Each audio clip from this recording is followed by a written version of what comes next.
Okay, with that, I'm going to hand the floor to Hao. He will be talking about the machine learning parallelism, co-adaptive, composable, and automatable, SysML. Okay, cool, thanks. So thanks everyone for attending my talk. My PhD thesis research is about distributed machine learning, and today I will give my thesis defense talk titled as Machine Learning Parallelism Could Be Adaptive, Composable, and Automated.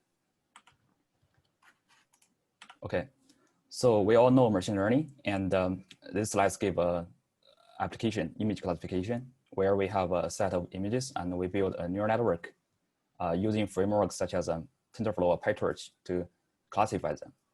And training or inference using such models are usually conducted on the high performance devices such as GPU or TPUs. In many situations, we have a large scale of training data that a single machine might not be trained fast enough. Then distributed machine learning comes into the picture. We leverage a cluster of machines with GPUs to train the model simultaneously and hope the training can be speeded up with more resources. So beyond such a simple image classifier, we observe that nowadays machine learning models are developed to demonstrate two key characteristics. So on one hand, they are highly structured in order to draw values from this larger and more structured data. And on the other hand, they demonstrate increasingly composable architecture in the sense that the most effective models in some applications are usually constructed by various basic model building blocks. So despite the diversity of different model structures, so most of their computation can be summarized by this versatile SGD equation. We have batches of training data. We derive the gradient of parameters on the batch of data and then apply the updates. The process will repeat until certain convergence criteria is met. So we want to parallelize this equation onto multiple machines. And weakly speaking, there are usually two ways. So we can either partition and distribute the data set to multiple machines and let each machine process an independent set of the data. Or we can partition the model and let each worker to take care of different parts of the model. So after either process, we need to synchronize the results. So there are a variety of technologies developed to facilitate the parallelization. And this technology can span multiple aspects in distributed machine learning. So for example, covering communication architecture, consistent model, and also partitioning of the model, such as partitioning models or operators, and also message encoding, decoding, and some other mechanisms such as scheduling. So while there is a rich variety of strategies and systems available, so how many of you find it very easy or smooth to distribute your own model on multi-node clusters using existing system implementations? So in practice, distributing an incoming model on clusters usually involves matching the model and cluster with a suitable distributed strategy, and then tune them so that the speed up can be obtained. So since each technology has its own applicable scenario, selecting the right strategy for target model and cluster actually demands a lot of expertise and also faces both usability and performance issues. Here I'm going to highlight these challenges. So existing systems that implement these strategies mostly have their separated code bases. Trying out a specific distributed strategy requires the developer to get themselves familiarized with the corresponding system code base, and in many cases, even hacking into the low-level system details. Since each technology actually only work on a set of models, none of such systems are guaranteed to provide a good performance on an arbitrary or maybe unseen incoming model. And a direct consequence of these distinct implementations are that they provide a various programming interface that for you to insert into your program. So examples include writing the partitioning layout in Match TensorFlow, or monkey patch the optimizers on Horvath, or even manually averaging your gradients if on PyTorch, even if you are using exactly the same technology called connective reduce. So this process actually adds non-trivial overhead to the model prototyping when user tries to approach distributed machine learning. So besides these usability issues, directly employing existing systems might also result in lower than expected performance. So this slide actually illustrates a very notable model developed very recently called DETR for object detection. It is essentially composed of 5 components: a CNN backbone, a transformer encoder, decoder, FFN, prediction head, and a positional embedding. So this kind of model structure is actually quite common in nowadays computer vision and NLP. Due to the increasing model composability presented in such models, it's natural that distributing such models might require optimization of strategies for each such submodel building block. And the overall distributing strategy ends up with being a composition of the fitted strategy of each submodel. And however, existing systems mostly demonstrate a monolithic design, and their architecture and implementations are tailored for 1 or 2 specific strategies with a narrow applicable scenario. So they might be not flexible enough to combine these different technologies and perform such submodel level optimization. And when distributing a model or submodel, the multiple parallelizing aspects listed in my previous slide must be considered holistically because they interact with each other. So this interaction actually influences their performance against the different models and clusters. So for a similar reason, due to the specialized design, most existing systems cannot actually exploit such co-optimization opportunities. So in summary, so what prevents the easy adoption of distributed machine learning? So I want to highlight these challenges that this thesis aims to address. So in terms of usability, matching a model resources with the right distribution strategy is hard and usually requires very strong domain expertise. And existing systems that exhibit distinct system interface and implementations, and using them actually adds non-trivial overhead to the model prototyping. Performance-wise, the increasingly more complex and composable model structures actually demands very fine-grained submodel optimization. But existing systems with specialized design might be inflexible to support such strategy composition I illustrated previously, and also to support this co-optimization of multiple parallelization aspects. So ideally, the user shouldn't need to worry about these details of all these different parallelization and machine learning optimizations. So wouldn't it be nice if the most suitable strategy for your model will be automatically generated given the model architecture and the cluster spec? So actually thinking about this question gets us to my thesis work. So based on the understanding of various forms of optimization we did, can we derive a representation to encapsulate different aspects of machine learning parallelization and build a system to enable a very limbo adoption of maybe tailor-made distributed strategies? And furthermore, can we automatically optimize the strategy on top of this representation and systems? So this question leads to my thesis statement. The structure and composable nature of nowadays machine learning programs allows for building optimized parallelism strategies that are adaptive to model and cluster specifications, composable from different machine learning parallelisms, and auto-generated well learning-based methods. So I support this thesis statement with 3 parts of my research in a progressive structure. So the first part studies individual parallelization aspects in which I design or co-design a few specific systems or algorithm optimizations in each such aspect, such as communication, scheduling, consistent model, and memory. A core methodology I adopted was to seek opportunities where we can adapt specific distributed system design to the model property in order to perform the submodel optimization. I call this methodology adaptive parallelism. And the second part generalized from these cases, and based on the understanding, I build unified representations as well as systems that can combine aspects of machine learning parallelization. We have managed to do so on 2 types of workloads, the parallelization of dynamic neural network on GPUs and the distributed data parallel machine learning training. And on top of this foundation, the third part tries to explore automated parallelization to automatically generate the distributed strategies given the model and the cluster specifications. And most of the system and the implementations related with the thesis can be found on GitHub. So therefore, my dissertation document is arranged in a way that exactly as I just described. It has 3 parts and 8 chapters. I allocated the first 2 chapters for an introduction and background review. So in the rest of today's talk, I will first describe a very simple earlier work of mine that optimizes the distributed machine learning communication, which I have actually elaborated in my thesis proposal.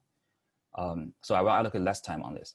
Then I will talk about a recently designed and open source system, Autodist, that builds unified representations of strategies for data parallelism and architectures to improve the usability and performance issues. So finally, I will talk about some new results for automatic parallelization we obtained on top of Autodist. And I will defer the other work to my dissertation document. So let's get started with adaptive communication. I have covered this part in detail in my thesis proposal. I will go very quickly. The communication is a core part in distributed machine learning system. And the reason it emerges as one of the most difficult problems is because the unmatched development between the increasingly large model and the available Ethernet hardware on computing clusters. So a lot of communication architectures have been designed, and I will briefly introduce 3 of them. The first notable example is a parameter server. So in a PS, the computation takes place in parallel on each machine on an independent partition of the training data, and a virtual server called parameter server maintains a global and latest copy of the parameter, and it is responsible to connect the updates and apply the updates, and then broadcast the updated parameters back to all workers so that all the workers are kept synchronized. So a severe problem of many parameter server-based systems is that it's very hard to maintain a global load balance across all the physical server machines, especially if you are using the implementation provided by contemporary frameworks such as TensorFlow operators. If we place a neural network layer with many parameters on a specific server, there is a great chance that the server that hosts these parameters become the communication bottleneck, right? And then on the other hand, to reduce this load, an interesting communication architecture based on P2P broadcasting is designed. The idea is that many machine learning models have their parameters as matrices, and as long as they meet certain conditions, the gradient can be computed as outer products of 2 vectors. And unlike the parameter server, instead of transferring the gradients, every worker first decomposes their gradient into vectors and then broadcast vectors among all the other workers until all the workers get the copy. In this sense, you can actually obtain a synchronized copy of the parameter. So however, it suffers from the problem that the number of messages to be transferred can grow quadratically with the number of machines. So if we gradually scale up, the number of messages that need to be transferred will explode. So in recent years, the connective communication is introduced into distributed machine learning, mainly because of its simpler concepts and API and the very mature libraries. So how does the ORReduce work? So this figure illustrates the ring ORReduce algorithm. So it constructs multiple message parsing rings across all workers. And at each step, it lets a worker send a part of its data into next worker. Once received, every worker will reduce the received value with this local value and start the next round of message parsing.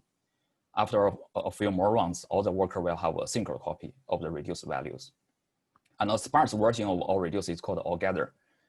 And when applied on distributed machine learning, the key difference here is that the reduced messages are always the updates, not the parameters.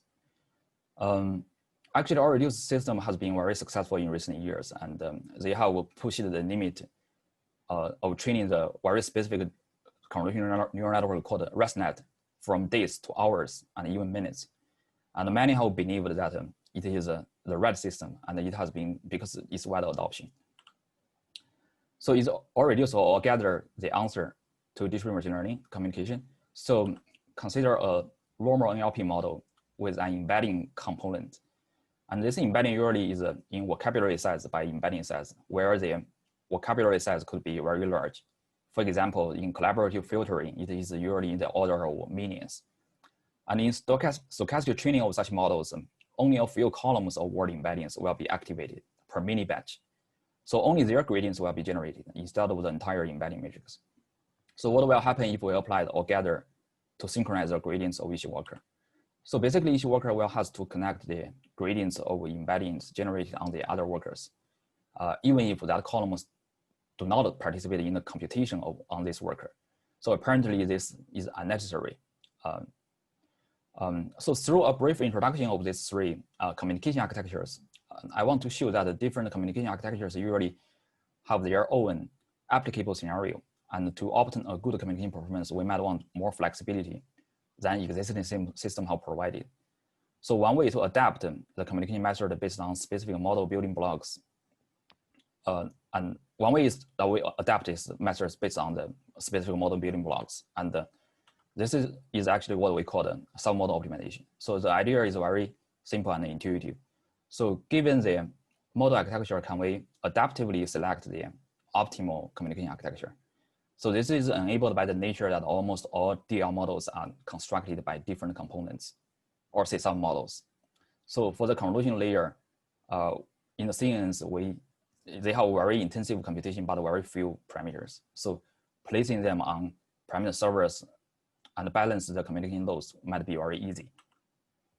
So for the large, fully connected parameter matrix in this figure or in those transformers, because they actually exhibit the no rank property, we can communicate their gradients through the P2P broadcasting. And we can actually intelligently switch between these two communication architectures whenever the model or cluster scale changes. And for each submodel, we always choose the one that results in less communication. And based on this idea, in this thesis, I show a system called Poseidon that provides 2 to 8 times throughput scalability improvement on especially some CNNs and cluster configurations with a limited bandwidth. And in a similar way, for these layers with densely accessed parameters, on multiple GPU environment, such as this LSTM, on multiple GPU environment, is preferred to use collective or reduce to leverage the improved performance on multi-GPU clusters. But for the embedding layers that the parameters are sparsely accessed, we might use parameter server again, where the parameters are held centrally on each worker, so that each worker only requires the necessary embedding columns for its independent mini batch, and synchronize only that portion of gradients with the server without the need to access or synchronize messages with other workers. And parallelize is such a system built on top of this adaptive communication idea. And it reports 2 to 4 times throughput scalability on many models with very large embeddings. Okay, so using adaptive communication as an example, we see that different communication architectures have their limited applicable scenario. So due to the increased complexity and composability of nowadays machine learning models, so when distributing a model, strategies should be optimized at the submodel level and adapted to specific model properties and resource configurations. And many research, including mine, showed in the part 1 of my thesis and others, have also revealed that such adaptiveness can be exploited in many aspects of distributed machine learning beyond communication. So instead of doing them in an aspect by aspect basis, we actually want to generalize it. So this observation drives to the next part of my talk. So can we build a system to generalize such adaptiveness so that we can easily optimize at the submodel level against multiple aspects? So before I start talking about the second part system autodist, I want to echo why a general system has more advantages than a specialized system. So besides the ability to exploit those performance optimizations I mentioned, it also has the following 2 advantages. First, a general system has the potential to provide a unified interface and simplify distributed machine learning programming, which is actually a major obstacle that prevents most people from trying distributed machine learning. Second, whenever a new model emerges, we don't have to create a new system for them like we previously did. So instead, we can derive a suitable distributed strategy by properly mechanically assembling some parallelizing aspects encapsulated in the general system. So in order to approach this goal, let's first take a look at the problem with a different perspective. So remember that ideally our ultimate goal is to automate the entire distribution process. So a natural formulation of it is an optimization problem. So where we want to find the optimal strategy and that considers multiple distributed machine learning aspects to maximize the performance of our distributed machine learning training, given the target model on the left and the cluster on the right. But what prevents us from solving this problem very easy? Let's try to find the missing piece. So for the objective, which is performance, we can characterize it easily as system throughput or model training convergence or even cloud cost. For the model and configurations, with recent years of development in machine learning frameworks such as TensorFlow, we can actually represent most models as data flow graphs, a very principal and nice representation. So it's also not very difficult to find a description for the cluster topology and settings. So obviously, the missing piece here is how we can design a common strategy representation. So those seemingly different parallelization aspects can be all expressed within such space and representation. So there is an extremely large space of potential aspects that we can take to distribute a given model on the left. So we have to take some cares to ensure a few things when designing such strategy representation. So first, we want to express as many strategies as possible, but we also want to make sure that our backend system can compose different implementations of such strategies. This might be more challenging than simply generating a representation. So second, we also should not specialize too much to specific strategies so that we can keep the flexibility to extend to some new strategies that might emerge in future research. So the core idea in all of this is to cast many distributed machine learning optimizations as data flow graph rewriting operations and make the exercise of these operations composable. So in detail, given a machine learning program, we can extract the data flow graph representation of the model, which originally runs on single node. By applying a series of distributed machine learning technology and optimizations, we rewrite the original single node data flow graph into a distributed one running on the targeted clusters on the right. And this rewrite can incorporate the distributed execution semantics. This actually mimics a compilation process. So once we obtain the desired distributed data flow graph on the right, we can launch it on a cluster, which has a data flow graph evaluation engine. Actually, this is available, for example, in many machine learning frameworks. So in this way, we can separate the process of determining the distributed strategy from the process of exercising them, and also from the process of executing the distributed program. This would offer a lot of advantages, as I will show later. So let's give an overview of the strategy implementation first. So we categorize different distributed machine learning aspects into 4 orthogonal categories: partitioning or replication, placement, synchronization, and scheduling. So each category maps to a phase where we write the data flow graph in its current state into the next state. And we design these phases to be as independent as possible so that they can be, on one hand, expressive, on the other hand, composable. So by going through all these 4 phases, we can obtain a complete and correct distributed data flow graph on the right, which is runnable on the target cluster. So at each phase, the system can make instance choice on how to rewrite the graph, such as partitioning or replicating an entire graph or splitting a large operation. And this instance choice form an interpretable expression in the analogy to the compiler instructions that instructs how the original model shall go through these forces and get distributed. We can use this representation as the so-called distributed strategy of the model and cluster tuple. So apparently distributing this model requires going through all submodels and all aspects. That means we can easily perform the previously mentioned submodel optimization and co-optimization. So next, I will explain some of the detailed designs of these atomic phases. So node partitioning and placement is an explored problem. So we can follow existing results and design a simple expression to describe how a node should be partitioned or placed. A partitioning expression describes how a computation or variable node should be partitioned and dispatched onto multiple devices. Following previous result, we can use a short expression to describe, for example, along which axis we want to partition that variable or operation. And same for placement, we can assign a device address that each variable or operation should be placed on.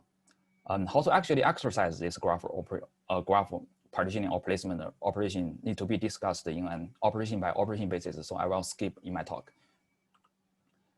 A replication expression describes how a submodel or entire model should be replicated across multiple devices. It's very convenient for expressing data parallelism. It includes two major components. One is the graph that you want to replicate. The other is the set of devices that we want to replicate graph on. And it suffices to tell how the model should be replicated on cluster devices. And rewriting the graph following a replication semantic involves making and placing multiple copies of the graph on the target devices, which is very simple. And a synchronizing expression describes how a parameter variable should be synchronized in distributed machine learning and on distributed clusters.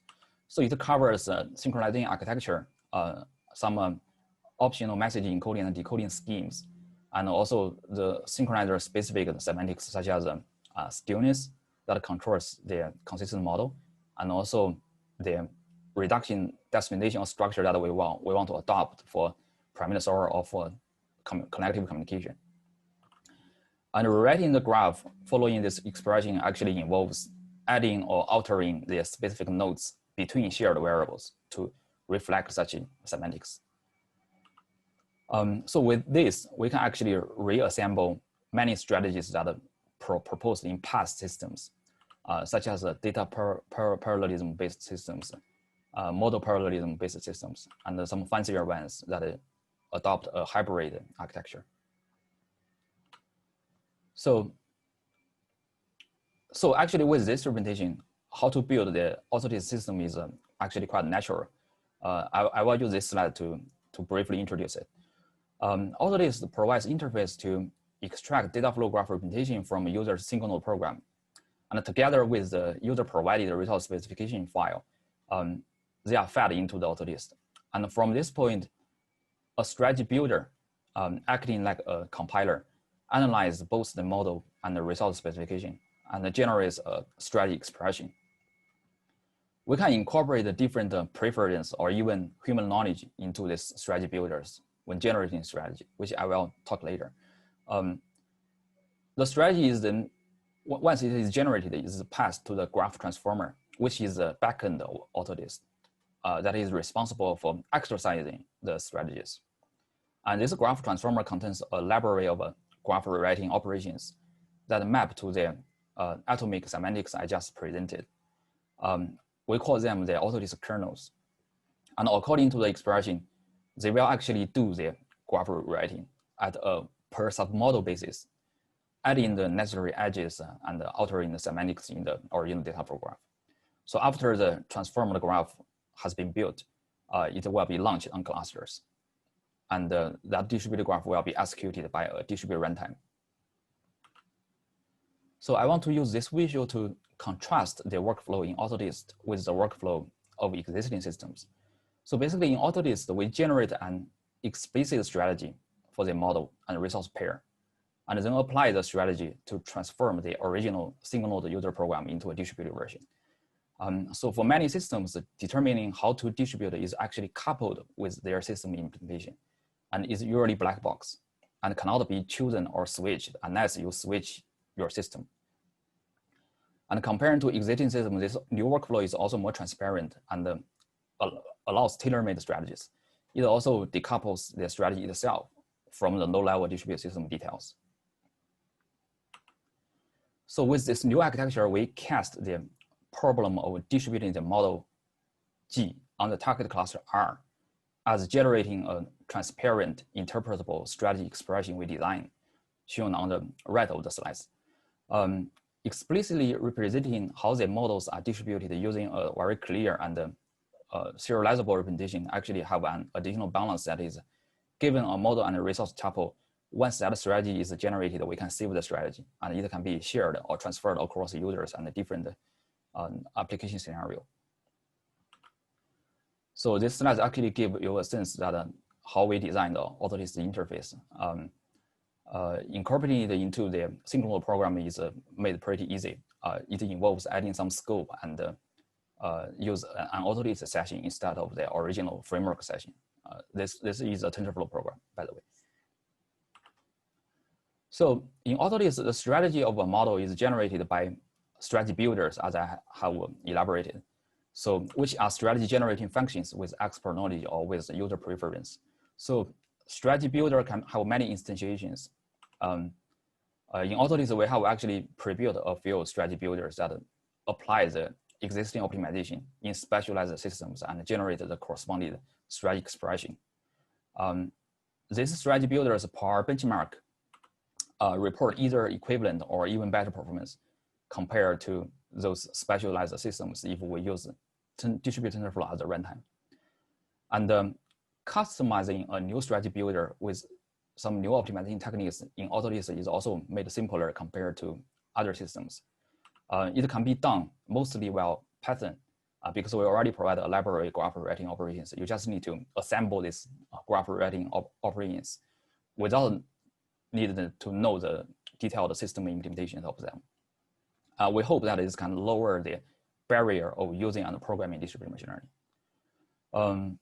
However, designing or implementing such a custom strategy builder, even in Python, still demands the understanding of various parallelizing aspects and how they can be treated for models and results. So this actually brings us to the final part of my talk, which is distributed strategy auto optimization. It's very easy to see how auto strategy optimizations can fit into the picture.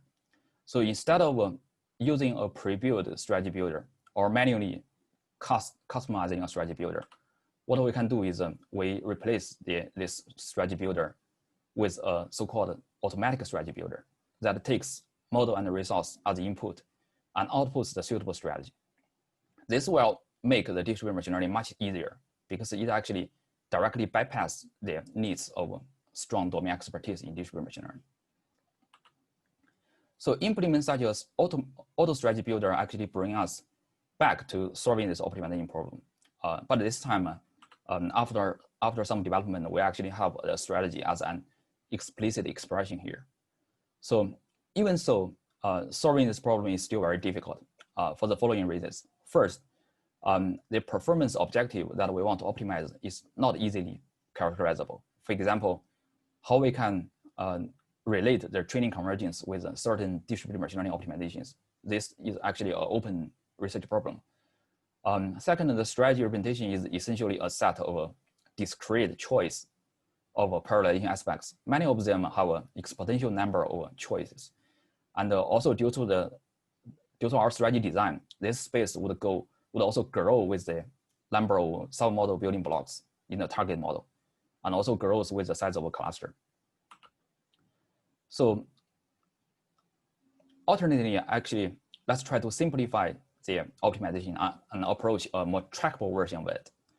So we can instantiate the performance objective simply as the system throughput, which I denote as T in this slide, which can be measured easily against a strategy by launching a few trial run iterations without actually training the model to convergence. And we can also make an assumption that a static data flow graph representation, D, which the D is the notation I used here, of the model can be obtained. And with this simplification, the problem reduced simply to looking for a strategy S in a strategy space denoted as capital S that maximizes the system throughput when training model D on the cluster R. It is presented as an optimizing equation at the bottom of the slide. So this problem is still slightly ill-defined because if we randomly sample a strategy from the space, this strategy might not guarantee that the model can be trained on a distributed cluster to convergence, because we can sample a fully asynchronous strategy that does not communicate at all. So this strategy will have the maximize the throughput, but it does not guarantee distributed training. To address this problem, we can add a constraint, that is the subspace we generate strategies should not impact the training results as done in a normal synchronous distributed setting. This makes the problem meaningful and also because essentially we are trying to find a synchronous strategy that can maximize the system throughput. Okay, with a more trackable version of this problem on how we can solve it, there are still a few good things and bad things that we want to point out. So let's talk about bad things first. So first, many components in this optimization is not continuous, obviously, such as the reduction structure of a variable when we use connective or reduce, or so we might have to resort to some discrete optimization solvers to find that solution. And second, query the throughput T on top of a cluster, even only for a few warm-up iterations, it's not as cheap as we thought, because it always involves launching the distributed execution on multiple machines. This actually prevents us from doing black box optimization or exhaustive search over that strategy space we define. Then what are the good news? So the first good thing is in nowadays distributed machine learning training on GPU or on TPU clusters, the training time is almost all bounded by the communication speed, but not the computation speed. So to estimate the runtime of an iteration, in many cases, is actually to estimate the communication time because it is a bound. Communication modeling on clusters compared to computation on high-performance device is a very well explored task in many existing literature that studies cluster communication. And also due to the availability of both the model D and the results R, we can actually build some good estimators on top of existing results. And these estimators can give us a sense whether a strategy would perform well or not. The second good thing is that when selecting strategy, we can leverage a lot of prior knowledges in building distributed machine learning systems. Examples include we need to maintain a global load balance across all the communicating nodes, and also,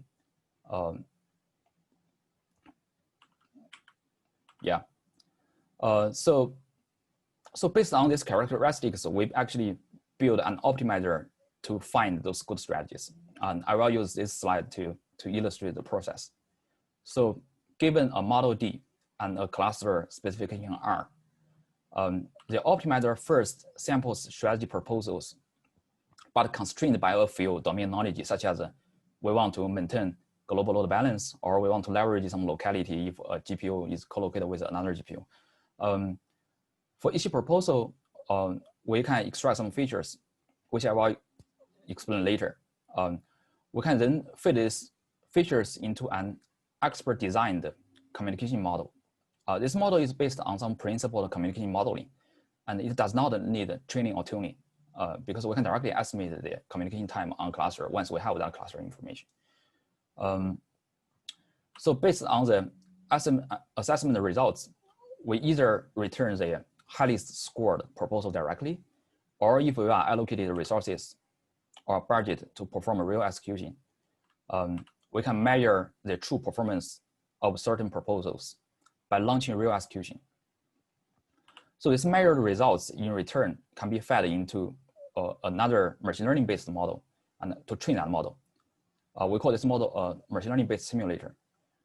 This machine learning based simulator is built on top of the predefined modeling, but by augmenting it with some raw features and new parameters that is learned from real execution data. So hence it can also augment the performance of the white box communication model, predefined model. We can repeat the process until a good strategy is found or the budget is exhausted. So in cases where we don't have a budget, we can just use the predefined features and the explicit modeling without the need to launch this real execution. So actually we build some communication models. This model takes the raw information presented in the tuple, which is a cluster, strategy, and model, and estimated a few important factors such as time taken on network transfer, time taken on network latency, and also the time taken on GPU memory movement, etc. And use this combination to model the overall communication time of the model. We also build a set of raw features that are extracted directly from the data flow graph or cluster spec, including the variable size, the variable type, sparse or not sparse, the attributes of its labeling variables in the data flow graph.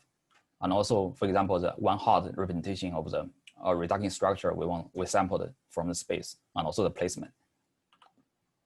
So in addition to the predefined communication modeling, the raw features together with the predefined features can be fed into different machine learning models and perform some black box prediction of the throughput if the runtime data is available.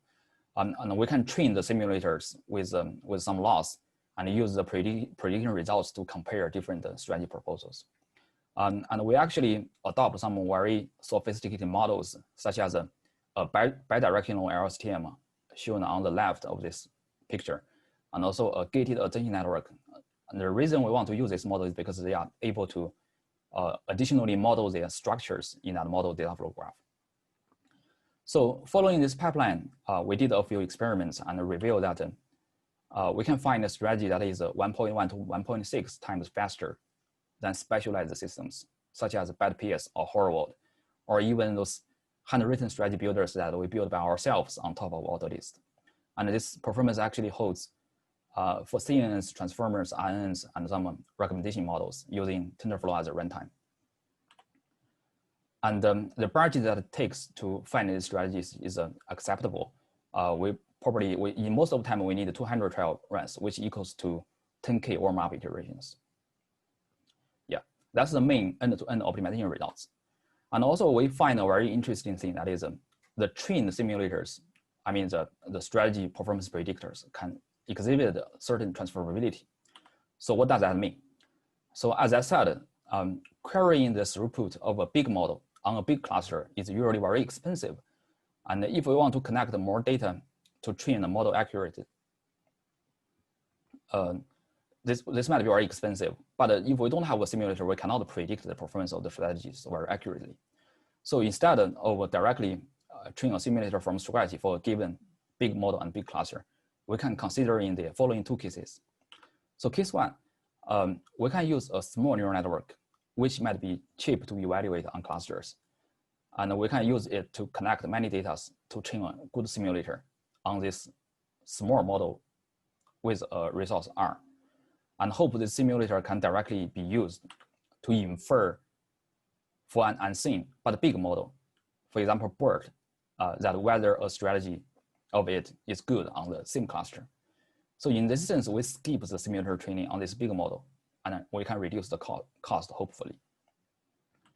So the second case is we can use a small cluster on which we can cheaply evaluate the goodness of the strategy to train a simulator. And similarly, we can use this simulator to infer whether a strategy for that model on a bigger cluster will be good without training. A typical example is I can train simulators using my CMU cluster Orca, which I don't have to pay. And then I use it to find good strategies when I need to train models on AWS, which I need to pay. Or more aggressively, we can change both the cluster and the model and hope the trained simulators can transfer. So will it transfer? Actually, the answer is yes. This figure actually shows the transfer results, and which are shows the transfer results on 3 target models, which are all considered as a big model and all considered as difficult to parallelize, where the simulator is pre-trained on either a small model or on a small cluster. For example, in the last figure, we managed to train a simulator using a 3-layer BERT on my CMU cluster Orca, and then transfer it to a BERT-based model, which has 10 times more parameters on AWS. And use this simulator, we can find a 1.2x better strategy in just 10 trials of the search, meaning that this speed up is actually a free food. So now I want to summarize the new takeaways and the new work I have done after my thesis proposal. So first, we built this system AutoList, and this AutoList offers a rich set of de facto distributed strategies as strategy builders, but just in one system without in multiple system implementations. And the performance of these de facto strategy builders actually matches the corresponding specialized system. And this AutoList actually offers a unified and simpler interface for distributed machine learning, as I showed in one of my slides. And if you are interested in developing your own strategies for your own model, you can also mostly using Python on Autolist. And on top of Autolist, we offer some preliminary strategy optimization mechanism, and we obtain a few good results on large models such as BERT. And we can find, for example, 1.1 to 1.6 faster strategies than specialized systems. And finally, the system is open sourced on GitHub. And if you are interested, please try and give it a start. Okay, so far I have covered all three parts of my talk. And I want to conclude this talk with my understanding on how future distributed machine learning system stack should look at and how it could be used by users more conveniently. So I believe that in a longer term, Python will still be the dominant language for machine learning. And both eager and declarative modes will coexist for machine learning programming. The former is more friendly for model prototyping phase, while the later is more friendly at phases where the prototyping is done, but the model needs to be massively trained or deployed. So in a framework world, we have actually observed this convergence that the two dominated frameworks both have eager and declarative counterparts. Note that the two modes are actually not mutually exclusive as they are, because we have seen some active development in the community that provide very simple interface, such as Python declarators, to quickly switch between eager and declarative mode in one framework, so that the best of both worlds can be leveraged. A new framework doing this called JAX is actually arising. So in eager mode, I think users mostly prefer interactive experience, debuggability, and immediate feedback. The distributed training module fits into this picture by providing a few de facto handwritten distributed strategies, which are those predefined strategy builders I explained in Autolist. And also those specialized systems optimizations I developed in part one of my thesis. While in the declarative mode, a static intermediate representation of the model is available, and the performance is actually a first-class consideration. Hence, distributed machine learning stack would gradually emerge into a compiler stack as well. That is, given the IR, we can compose different aspects of parallelisms, as I have done in Autolist, and perform a strategy of auto-optimization. So I believe that part 2 and part 3 of my thesis have made some initial experimentations. So finally, with these two modes, we can launch the training on using some cluster and result scheduling tools. Some examples are the neural network intelligence or the array project developed at Berkeley onto the real clusters.